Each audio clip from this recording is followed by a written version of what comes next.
Bharatiya Janata party के बरसरे इक़्तिदार आने के बाद शायद ही कोई ऐसा दिन हो जो मुस्लिम आबादी की मजहबी समाजी शनाख्त, उनकी इबादत गाहों, मदरस और दीगर चीज़ों को किसी न किसी बहाने निशाना बनाए जाने की खबर न आई हो। आज भारत जिन हालात से गुजर रहा है, वैसे हालात तो तक़सीम हिंद के वक्त भी नहीं थे। जब से शिद्दतमंद तंजीम आरएसएस की परवरदा हिंदू कौम परस्त जमात भारतीय जनता पार्टी बरसरे इक़्तिदार आई है, तब से फिरका परस्त अनासिर को खुली छूट मिल गई है। कानून और अदलो इंसाफ के तकाज़ों को जिस बुरी तरह पामाल किया जा रहा है, इसकी नज़ीर माजी में नहीं मिलती। हुक्मरान जमात के बाज़ वज़रा और इसी जमात के ज़ेरे इक़्तिदार रियासतों के वज़राए आला ऐसे बयानात देते हैं जो आइन की खुली खिलाफ वर्जी होती है और अक़लियतों के ज़ख्मों पर नमकपाशी की जाती है। मकबूजा जम्मू और कश्मीर की कोई ऐसी इबादतगाह नहीं जिसकी भारतीय फौज ने बेहुरमती न की हो।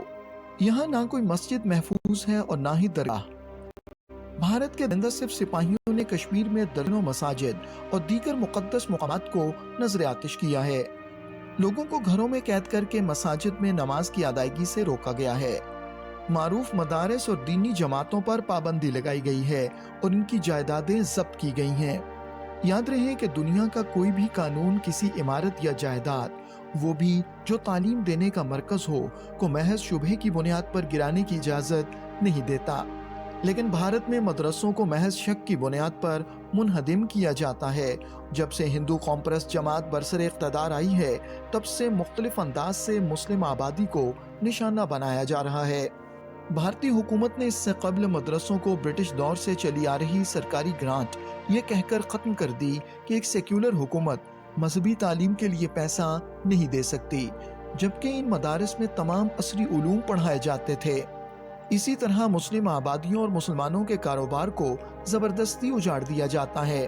आबादी के लिहाज से भारत की सबसे बड़ी रियासत उत्तर प्रदेश में इस्लामोफोबिया के यके बाद दीगरे वाक़यात पेश आ रहे हैं। इस सूबे में भारत की तमाम रियासतों के मुकाबले में मुसलमानों की सबसे बड़ी आबादी है। यहाँ 4 करोड़ से ज़ायद मुसलमान रहते हैं। रियासत के वज़ीर आला योगी आदित्यनाथ न सिर्फ ऐसे बयानात देते हैं जिनसे मुसलमानों से नफरत आया होती है, बल्कि वो फैसले भी इसी सोच के तहत करते हैं।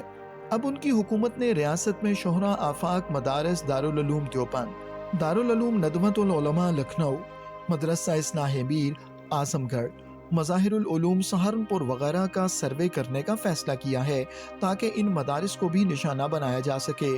और ईदगाहों में ज़बरदस्ती गणेश का पंडाल लगाने की मुहिम शुरू की गई है।